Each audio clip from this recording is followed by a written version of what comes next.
Electronic मतदान यंत्राचा वापर केला जाऊ लागला। झटपट निकाल हाती देणारं हे यंत्र काही काळातच चांगलंच लोकप्रिय झालं, पण झटपट पूर्ण होणारी ही मतदान प्रक्रिया खरंच पारदर्शक आहे का?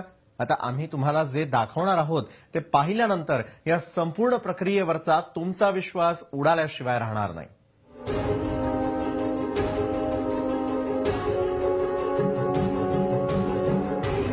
मुंबईतील सॉफ्टवेअर इंजिनियर प्रफुल्ल लोके हे तुमच्या समोर दाखवत असलेलं प्रात्यक्षिक पाहिल्यानंतर तुमच्या पायाखालची जमीनच सरकेल। त्यांनी आपल्या कम्प्युटरवर डेमो ऑफ ईव्हीएम सॉफ्टवेअर तयार केलंय। ईव्हीएम मध्ये ज्या पद्धतीनं काम चालतं तीच संपूर्ण रचना या सॉफ्टवेअर मध्ये करण्यात आली। आता जरा लोके दाखवत असलेल्या या डेमोकडे पहा।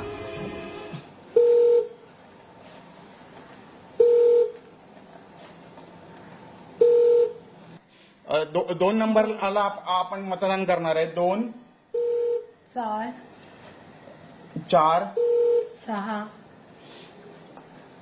6 5 5 आता तुम्ही बघितलंय की वोट ट्रान्सफर झाली आहेत की नाही। आता तुम्ही बघतायत की 2 नंबरला 6 मतं झाली आहेत। आपण 4 नंबरला 1 मत दिलेलं होतं, पण 4 नंबरला 0 आहे। 6 नंबरला पण आपण 1 मत दिलेलं, तर 6 नंबरला 0 आलाय आणि 1 नंबरच्या त्याने हे एक मत ट्रान्सफर केलंय। आता मी काय केलंय, हे रॅन्डमली होतं, कोणाला कळणार नाही कोणाची किती मतं ट्रान्सफर झाली। बसला ना धक्का?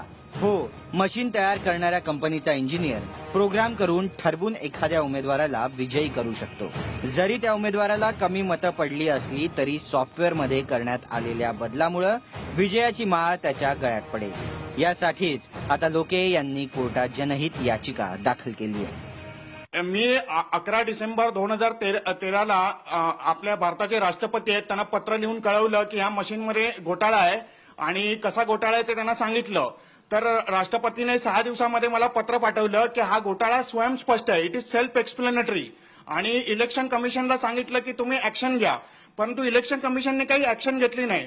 म्हणून मी कोर्टामध्ये गेलोय, तर कोर्टाने माझं जे प्रकरण आहे ते गंभीरतेने घेतलंय आणि इलेक्शन कमिशनला नोटीस दिली आहे। या इलेक्ट्रॉनिक वोटिंग मशीनला पर्याय म्हणून व्होटर्स या यंत्रणेचा वापर करावा असा प्रस्तावही लोके यांनी दिलाय।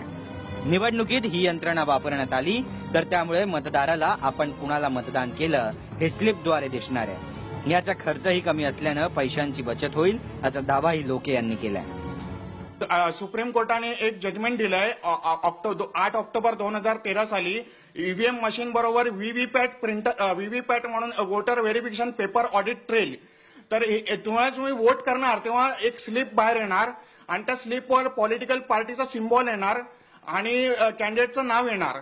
तर त्यामुळे गैरप्रकार होऊ शकत नाही, कारण आता आमची मागणी ही आहे की एकतर ईव्हीएम व्हीव्हीपॅट बरोबर वापरा किंवा बॅलेट पेपर वापरा, हे नुसतं ईव्हीएम वापरायचं नाही अशी माझी मागणी आहे। पारदर्शक मतदानासाठी आग्रह धरणाऱ्या निवडणूक आयोगानं ईव्हीएम मधल्या या गडबड घोटाळ्याची गांभीर्यानं दखल घेणं गरजेचं आहे। लोकशाहीचा सर्वात मोठा उत्सव म्हणून निवडणुकांकडे पाहिलं जातं। यासाठीच लोकेंच्या या तक्रारीची गांभीर्यानं दखल घेऊन या मतदान यंत्रातील दोष प्राधान्यानं दूर केलं पाहिजे। अन्यथा जर निवडणुकीच्या विश्वासार्हतेवरच प्रश्नचिन्ह लागलं तर या संपूर्ण प्रक्रियेवरचा लोकांचा विश्वासच उडल्याशिवाय राहणार नाही।